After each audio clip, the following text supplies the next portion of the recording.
हाँ, हे परमात्मा प्रकट हो, हमारा आईना प्रकट हो, हम सच्चे मन के चलने वाले हों, दूसरों की भलाई करने वाले हों, तो मेरा आईने में हमारा हम शक्ल हो और हम अपने प्रश्नों का उत्तर भी पूछेंगे, जो कि इसमें बताने की कृपा हो।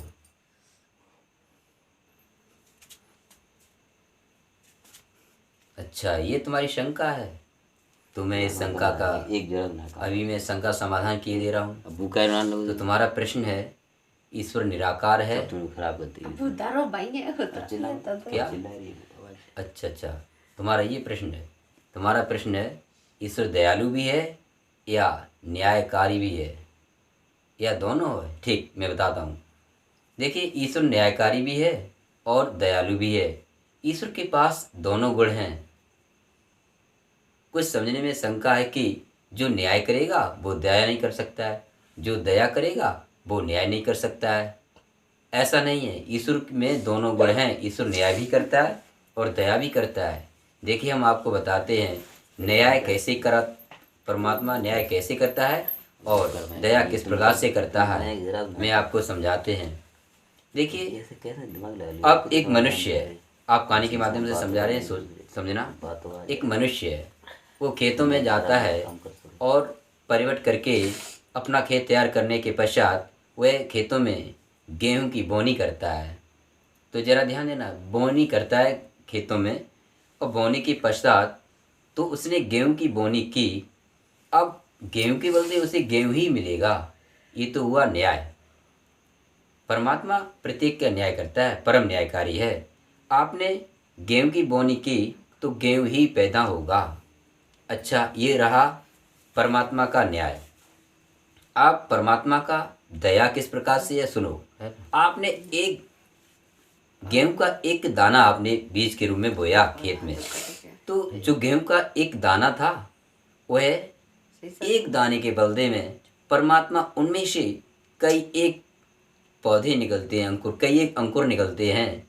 और अंकुर निकलने के पश्चात, कई एक अंकुर निकलने के पश्चात जब बालियाँ होती ना, कम से कम एक दाने में, बीज में कम से कम 50, 60, 70 तक भी निकल आते हैं, और कम से कम 4-5 तो सामान्य रहते हैं। अब विचार करो, जो एक पौधे में 50 से 55, 70 जो बालियाँ उसमें तैयार हुई हैं, तो एक बाली में कम से कम 30 से 35, 40 तक दाने होते हैं। अब ज़रा विचार करो, आपने एक सिर्फ गेहूं का बीज बोया और गेहूं के बदले में गेहूं मिला, ये तो परमात्मा न्याय कर दिया, आपके साथ न्याय हुआ। और दया कितना है, दयालु कितना है परमात्मा। एक गेहूं के बदले में उसमें 50-60 बालियां एक निकल सकती हैं, अच्छा सी आप यदि करोगे तो अब 50-60 बालियां निकली हैं, और एक बाली में कम से कम 30 से 35-40 तक दाने होते हैं। और इस हिसाब से आप अंदाज़ा लगा लीजिएगा कि 50-70 बालियों में कितने गेहूं होंगे, अब वो भी 3-4-5 महीने के अंतर्गत। कितने हुए? बहुत सारे हुए। तो अब बताइए, परमात्मा न्यायकारी भी है और दयालु भी है।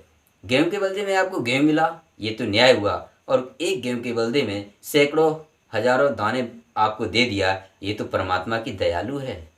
और परमात्मा हर मायने से दया ही तो करता है।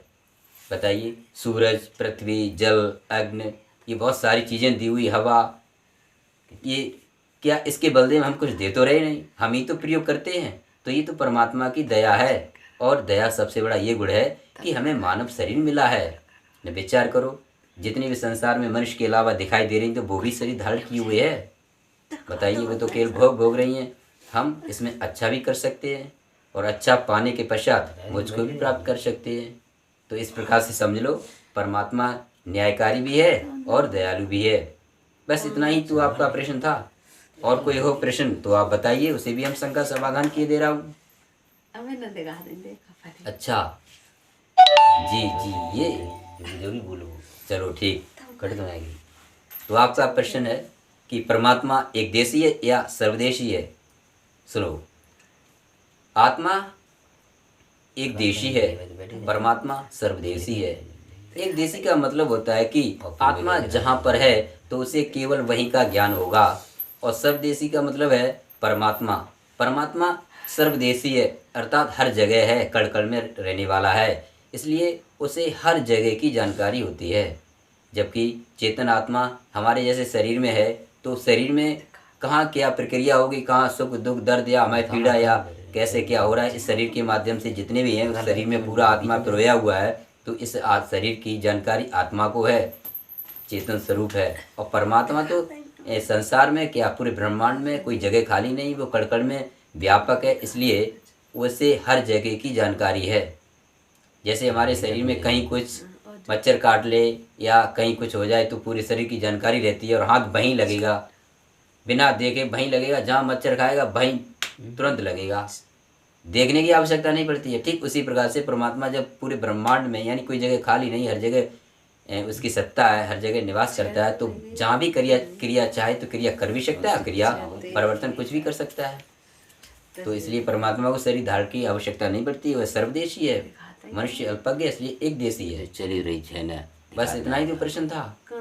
चलो याद फिर करोगे तो फिर मैं आपके सामने हाजिर